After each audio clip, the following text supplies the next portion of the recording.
ନମସ୍କାର ଦର୍ଶକ ବନ୍ଧୁ, ମୁଁ ଧନୁଷ। ଉଚ୍ଚତା 5 ଫୁଟ 6 ଇଞ୍ଚ ହେବ। ମୋ ଜୀବନର ଗୋଟେ ଅଭୁଲା ସ୍ମୃତି ଆପଣଙ୍କ ସହ ସେୟାର କରିବାକୁ ଯାଉଛି। କେମିତି ମୁଁ ମୋ ସମ୍ପର୍କୀୟ ଭାଣିଜୀକୁ ବର୍ଷା ରାତିରେ ପେଟେଇକି ତାର ଗଲୁ ମାରିକି ମୋର ଯନ୍ତ୍ରର ତାକୁ ଦିବାନା କରିଲି। ଆଶା କରିବି ଆପଣଙ୍କୁ ମୋର ଏହି କାହାଣୀଟି ବହୁତ ଭଲ ଲାଗିବ। ମୋ କାହାଣୀ ପଢ଼ି କିମ୍ବା ଶୁଣି ଆପଣଙ୍କୁ କେମିତି ଲାଗିଲା ଆପଣମାନେ କମେଣ୍ଟ ବକ୍ସରେ ନିଶ୍ଚୟ ଜଣାଇବେ। ଶିବାନୀର ପଛ ଭାଗ ଦେଖିବାକୁ ବହୁତ ବଡ଼ ଏବଂ ତାର ସେ ଗୋଲ ଗୋଲ ଜିନିଷ ବି ବହୁତ ବଡ଼। ଆଉ ସେ ଦେଖିବାକୁ ସାବନିଆ ରଙ୍ଗର। ସେତେବେଳେ ତାର ବୟସ 21 ବର୍ଷ ହେବ।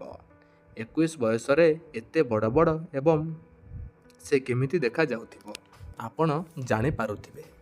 ସେତେବେଳେ ସିଏ କଲେଜରେ ପଢ଼ୁଥାଏ। ତାର ସେହି ଗୋଲ ଗୋଲ ଜିନିଷ ଆଉ ପଛ ଭାଗକୁ ଦେଖି ତାକୁ ଶାନ୍ତି କରିବା ପାଇଁ ମୋର ବହୁତ ଇଚ୍ଛା ହୁଏ, କିନ୍ତୁ ମୋତେ ସେମିତି କେବେ ସୁଯୋଗ ମିଳେନି। ଦିନକର କଥା, ମୁଁ ବାହାରେ ଚାକିରି କରେ ଓ ଛୁଟି ନେଇକି ଘରକୁ ବୁଲିବାକୁ ଆସିଥିଲି। ସେ ଭୁବନେଶ୍ୱରରେ ରହିକି ପଢ଼େ ଓ ସେ ବି ଘରକୁ ବୁଲିବାକୁ ଆସିଥିଲା। ମୋ ଦିଦିଙ୍କ ଘର ଆମ ଗାଁଠୁ 30 କିଲୋମିଟର ଦୂରରେ ହେବ। ସେ ମୋ ଦିଦିଙ୍କ ପଡ଼ିଶା ଘରେ ରହେ ଆଉ ଲେଖାରେ ମୋର ଭାଣେଜୀ ହେବ। ମୁଁ ଛୁଟିରେ ଆସିଥିଲି, ସେଥିପାଇଁ ମୁଁ ମୋ ଦିଦିଙ୍କ ଘରକୁ ବୁଲିବାକୁ ଯାଇଥାଏ। ମୋ ଦିଦିଙ୍କ ଗାଁ ବହୁତ ଦୂର ହେବ। ମୁଁ ସେଠି ରାତିରେ ରହିବା ପାଇଁ ବି ପ୍ଲାନିଂ କରିକି ଆସିଥାଏ। ଦିଦିଙ୍କ ଘରକୁ ମୁଁ ବାଇକରେ ଗଲି ଆଉ ତା ସହ ମୋର ଗୋଟେ ବ୍ୟାଗରେ ରାତିରେ ପିନ୍ଧିବା ପାଇଁ କପଡ଼ା ମଧ୍ୟ ନେଇଗଲି। ମୁଁ ମୋ ଦିଦିଙ୍କ ଘରେ ଯେମିତି ପହଞ୍ଚିଛି, ଶିବାନୀକୁ ମୋ ଦିଦିଙ୍କ ଘରେ ଦେଖି ମୁଁ ବହୁତ ଖୁସି ହୋଇଗଲି। ଶିବାନୀର ଘର ମୋ ଦିଦିଙ୍କ ଘର ପଡ଼ିଶା ହେତୁ ଶିବାନୀ ବେଳେବେଳେ ଦିଦିଙ୍କ ସହ କଥାବାର୍ତ୍ତା ହେବାକୁ ଆସିଥାଏ। ଆଉ ସେଦିନ ଶିବାନୀ ଗୋଟେ round neck maroon colour T shirt ଆଉ ତା ସହ ଗୋଟେ ଛୋଟ କପଡ଼ା ପିନ୍ଧିଥାଏ। ଲାଗୁଥିଲା ଯେମିତି ତାର ସେଇ ଗୋଲ ଗୋଲ ଜିନିଷ ତା କପଡ଼ା ଭିତରୁ ବାହାରି ଆସିବା ପାଇଁ ବ୍ୟାକୁଳ ହେଉଛି। ସେଇ କପଡ଼ାରେ ତାର ଗୋଲ ଗୋଲ ଜିନିଷ ଦୁଇଟା ଓହଳିକି ଥିଲା ଭଳି ଜଣାପଡ଼ୁଥାଏ। ଆଉ ଶିବାନୀର ବଡ଼ ବଡ଼ ପଛ ଭାଗ ଯୋଗୁଁ ସେ କପଡ଼ାରେ ସେ ଭିତରେ ପିନ୍ଧିଥିବା କପଡ଼ାଟା ବି ବାହାରୁ ପୁରା ଦେଖାଯାଉଥାଏ। ଶିବାନୀକୁ ଏମିତି ଦେଖିବା ମାତ୍ରେ ମୋର ଶୋଇଥିବା ସାପ ସଙ୍ଗେ ସଙ୍ଗେ 6 ଇଞ୍ଚର ଲୁହା ରଡ଼୍ରେ ପରିଣତ ହୋଇଗଲା। ମୁଁ ଆଉ ଦିଦି କଥା ହେଲା ବେଳେ ଶିବାନୀ ପାଖରେ ଛିଡ଼ା ହୋଇଥାଏ। ମୁଁ ତାର ସେଇ ଗୋଲ ଗୋଲ ଜିନିଷ ଦୁଇଟାକୁ ଭୋକିଲା ବାଘ ଅନେଇଲା ଭଳିଆ ମଝିରେ ମଝିରେ ଦେଖୁଥାଏ। ହୁଏତ ସେ ବି ମୋ ଆଖିକୁ ଦେଖି ମୋ ଭାବନାକୁ ଠିକ୍ ଭଲ ଭାବରେ ବୁଝିପାରୁଥାଏ। ଆଉ କିଛି ସମୟ ପରେ ଦିଦିଙ୍କର ଫୋନ୍ ରିଙ୍ଗ ହେଲା। ଜିଜୁ ଫୋନ୍ କରିଥିଲେ, ସେଥିପାଇଁ ଦିଦି ଟିକେ ବାହାରକୁ ଗଲେ କଥା ହେବା ପାଇଁ। ଏଇ ଚାନ୍ସରେ ଆମେ ଦୁଇଜଣ କଥା ହେବାକୁ ଲାଗିଲୁ। ମୁଁ କହିଲି, କେବେ ଆସିଲୁ ଭୁବନେଶ୍ୱରରୁ? ଶିବାନୀ କହିଲା, 3 ଦିନ ହେଲା ଆସିଛି। ମୁଁ କହିଲି, କେତେ ଦିନ ରହିବୁ? ଶିବାନୀ କହିଲା, କିଛି ଦିନ ରହିବି। ଆଉ ତମେ କେତେ ଦିନ ପାଇଁ ଛୁଟି ଆଣିଛ? ମୁଁ କହିଲି, ମୁଁ 20 ଦିନ ପାଇଁ ଛୁଟି ଆଣିଛି। ତାପରେ ଶିବାନୀ କହିଲା, ମୋତେ କଲ୍ କି ହ୍ୱାଟ୍ସଆପ୍ ବି କରୁନ? ମୋ କଥା ପୁରା ଭୁଲିଗଲଣି? ମୁଁ କହିଲି, ନାହିଁ, ତୋତେ କ'ଣ ଭୁଲିପାରିବି? ଶିବାନୀ କହିଲା, କି କ'ଣ ପାଇଁ ଭୁଲିବନି? କଥାରେ କଥାରେ ମୁଁ ତାର ସେଇ ଗୋଲ ଗୋଲ ଜିନିଷ ଦୁଇଟାକୁ ବହୁତ ନୋଟିସ୍ କରେ। ସେ ବି ଜାଣିପାରୁଥିଲା କି ମୁଁ ତାର ସେଟାକୁ ନୋଟିସ୍ କରୁଛି ବୋଲି। ତାପରେ ଶିବାନୀ କହିଲା, ତମେ ମୋତେ ଦେଖିକି କଥା ହେଉନ, ମୋ ଛାତିକି ଦେଖି କ'ଣ କଥା ହେଉଛ? ମୁଁ ତାର ଏମିତି କଥା ଶୁଣି ଆହୁରି ବଡ଼ ବଡ଼ ତାର ଦେଖି ଆଉ ଆୟତ୍ତ କରିପାରିଲି ନାହିଁ। ଆଉ ତା ପାଖକୁ ଯାଇ ତାର ଟିକେ ଦଳି ଦେଲି। ସେ ହଠାତ୍ ସେଠୁ ଉଠିକି ତା ଘରକୁ ଚାଲିଗଲା। କାହିଁକିନା ମୁଁ ବାହାରେ ଚାକିରି କରେ ଆଉ ବହୁତ ଦିନ ହେଲେ ମୁଁ ଟିକେ ମଜା ନେଉନଥିଲି। ସେଥିପାଇଁ ମୁଁ ତାର ଦେହକୁ ଦେଖି ଆଉ ଆୟତ୍ତ କରିପାରିଲିନି। ଏମିତିରେ ତାକୁ ଟିକେ ମଜା ଦେବା ପାଇଁ ମୋର ବହୁତ ଦିନରୁ ଇଚ୍ଛା ଥାଏ। ସେ ହଠାତ୍ ଉଠିକି ଚାଲିଯିବାରୁ ମୁଁ ଟିକେ ଡରିଗଲି। ସେଠୁ ଦିଦି ମୋତେ ଖାଇବା ପାଇଁ ଡାକିବାରୁ ଖାଇକି ଟିକେ ରେଷ୍ଟ ନେଲି।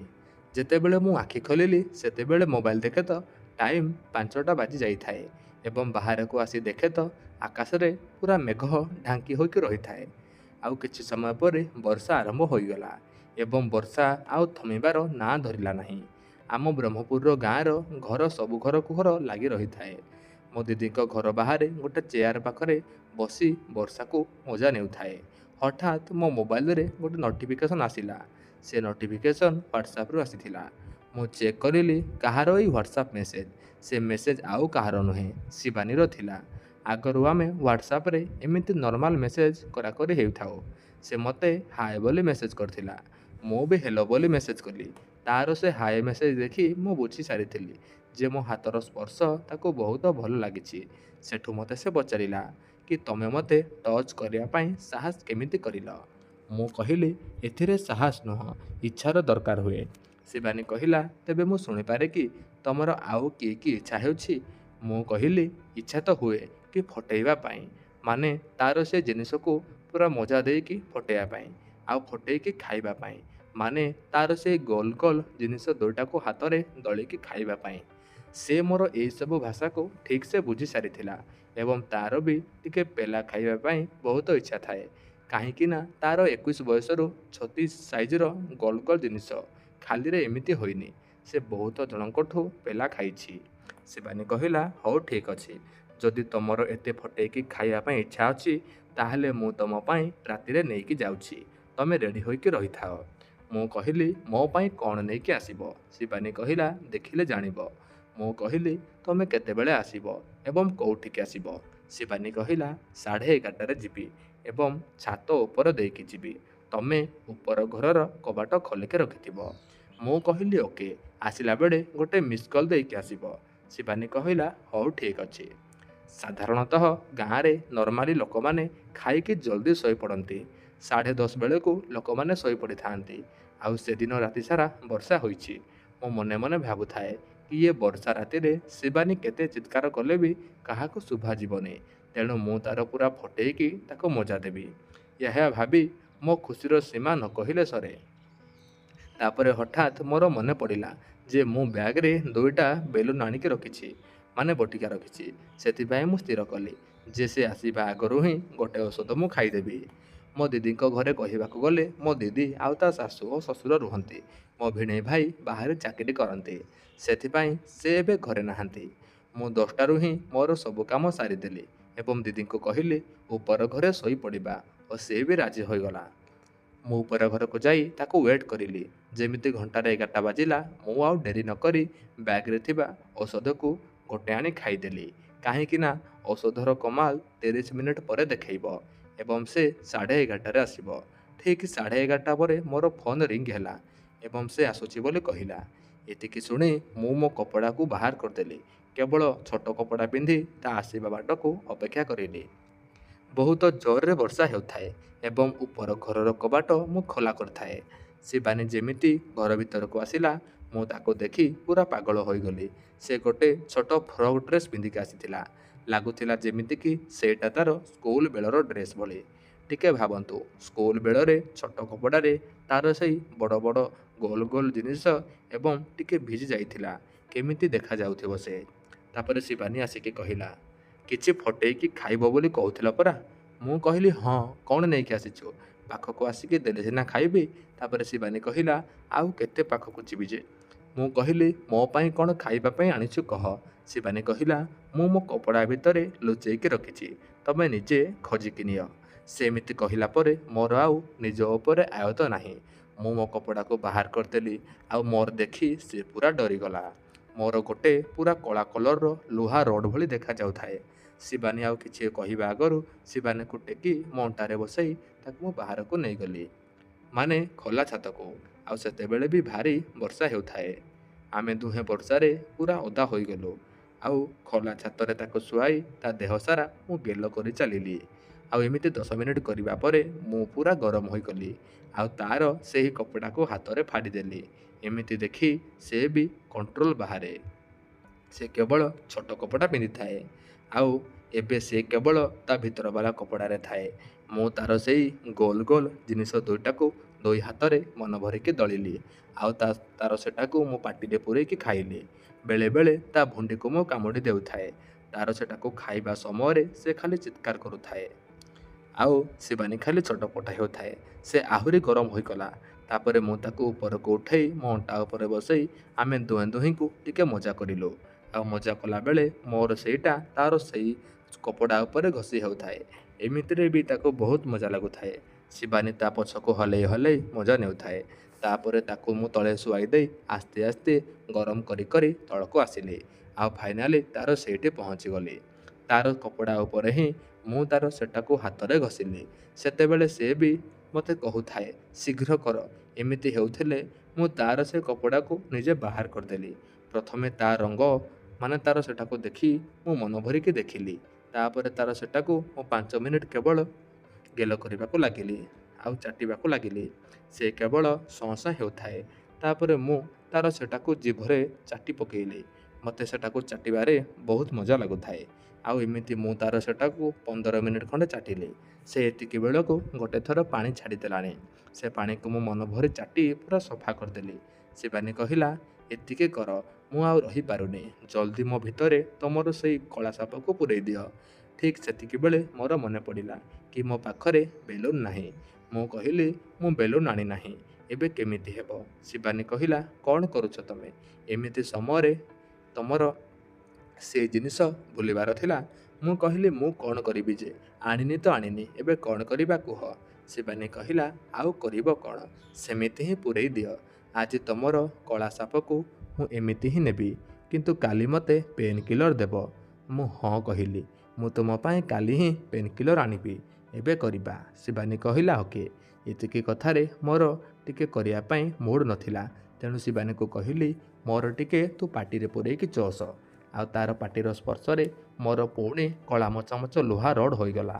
ଆଉ ଏବେ ମୁଁ ଆଉ ଡେରି ନ କରି ମୋର 6 ଇଞ୍ଚିଆ ନେଇକି ତା ଭିତରେ ପୂରେଇ ଦେଲି। ସେ ପୁରା କାନ୍ଦି ପକେଇଲା। କିନ୍ତୁ କ'ଣ ହେବ, ଜୋରସେ ବର୍ଷା ଯୋଗୁଁ କାହାକୁ ଶୁଭାଗଲାନି। ସେଥିପାଇଁ ତାକୁ ପ୍ରଥମରୁ ହିଁ ମୁଁ ସ୍ପିଡ୍ ବଢ଼େଇ ଦେଲି। ତା କାନ୍ଦ ଦେଖି ମୁଁ ଆହୁରି ଗରମ ହୋଇଗଲି। ସେ ଖାଲି ଚିତ୍କାର କରୁଥାଏ, ଆହୁରି ଜୋରରେ କର, ଆଜି ମୋର ପୁରା ଫାଡ଼ି ଦିଅ, ଯେମିତି ମୁଁ କାଲି ଜମାରୁ ମୁତି ପାରିବିନି। ମୁଁ ଶିବାନୀକୁ କରିବା ସହ ମୋ 2 ହାତରେ ତାର ସେଇ ଗୋଲ ଗୋଲ ବଡ଼ ବଡ଼ ଜିନିଷ ଦୁଇଟାକୁ ମୁଁ ପୁରା ଜୋରସେ ଦଳୁଥାଏ। ଶିବାନୀ ଆଉ ସମ୍ଭାଳି ପାରୁନଥାଏ। ମୁଁ ତାର ସେଇଠି କରିବା ସମୟରେ ସେ ତା ଡାହାଣ ହାତକୁ ତା ସେଇଥିର 4 ସାଇଡ଼୍ରେ ପୁରା ଅଣ୍ଡାଳୁଥାଏ। ଆଉ ମୁଁ ଶିବାନୀକୁ କରିବା ସମୟରେ ସେ ତା ପଛକୁ ଉଠେଇକି ମଜା ନେଉଥାଏ। ଆଉ ମୋ ଅଣ୍ଟାକୁ ତା ଗୋଡ଼ରେ ବାନ୍ଧି ଦେଉଥାଏ। ଆଉ ଏମିତି କିଛି ସମୟ ତାର ସେଟାକୁ କରିଲା ପରେ ମୁଁ ପୁଣି ତାର ଚଟାକୁ ଟିକେ ଚାଟିଲି। ଆଉ ଚାଟି ଚାଟି ପୁରା ସଫା କରିଲି। ଆମେ ଦୁହେଁ କିଛି ସମୟ ଅଣସ୍ତରୀ ଆସନରେ ଟିକେ ମଜା କରିଲୁ। ଆଉ ସେ ମୋର ଏଟାକୁ ନେଇକି ଖାଉଥାଏ। ଆଉ ମୁଁ ତାର ତଳ ଜିନିଷକୁ ଚାଟୁଥାଏ। ମଝିରେ ମଝିରେ ତାର ସେଟାକୁ ମୁଁ କାମୁଡ଼ୁଥାଏ। ଆଉ ସେ ଚିତ୍କାର କରୁଥାଏ। ତାପରେ ତାକୁ ମୁଁ ମୋ ଅଣ୍ଟା ଉପରକୁ ରଖି ବହେ ମଜା ଦେଲି। ସେ ଖାଲି ଚିତ୍କାର କରୁଥାଏ ଆଉ କହୁଥାଏ, ଆହୁରି ଜୋରରେ କର। ତା କଥା ଶୁଣି ଲାଗୁଥାଏ ଯେମିତି ସେ ପକ୍କା ଗୋଟେ ଖରାପ ଝିଅ ବୋଲି। ବର୍ଷା ସମୟରେ ଏମିତି ପେଲାପେଲି ଯୋଗୁଁ ଖାଲି ପଚ୍ ପଚ୍ ଶବ୍ଦ ହେଉଥାଏ। ଏହି ଶବ୍ଦ ଶୁଣି ଆମେ ଆହୁରି ଗରମ ହୋଇଗଲୁ। ଆଉ ମୁଁ ମୋର ଗତିବିଧି ଆହୁରି ବଢ଼େଇ ଦେଲି। ଏମିତି କିଛି ସମୟ ପରେ ମୁଁ ଝଡ଼ିଗଲି। ଆଉ ସବୁ ପାଣି ତାର ସେ ଗୋଲ ଗୋଲ ଜିନିଷ ଉପରେ ଢାଳିଦେଲି। ସେତେବେଳେ ସମୟ ରାତି 12ଟା ବାଜିଲାଣି। ବର୍ଷା ବି ଥମିବାର ନାଁ ଧରୁନଥାଏ।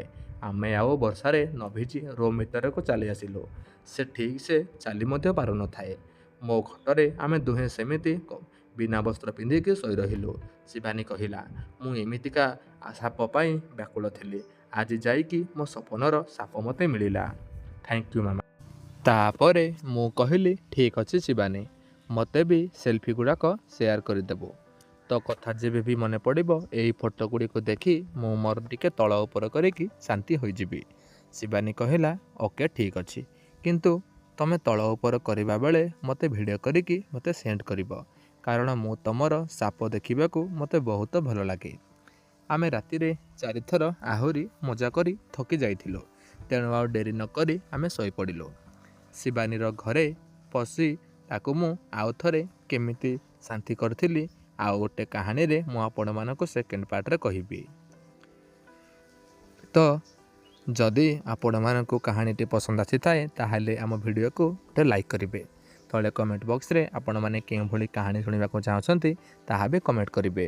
ତ ହଁ, କାହାଣୀଟି ସମ୍ପୂର୍ଣ୍ଣ ଭାବରେ କାଳ୍ପନିକ ଏବଂ ମିଥ୍ୟା ଅଟେ। ଦୟାକରି ଆପଣମାନେ ଜମାରୁ ଦେହକୁ ନେବେ ନାହିଁ। ରହୁଛି ଆଜି ପାଇଁ ଏତିକି। ଦେଖା ହେବା ଆଉ ଏକ ଭିଡ଼ିଓର ଏକ ନୂଆ ଗରମାଗରମ କାହାଣୀ ମାଧ୍ୟମରେ। ସେଥିପର୍ଯ୍ୟନ୍ତ ମୋତେ ବିଦାୟ ଦିଅନ୍ତୁ। ଧନ୍ୟବାଦ।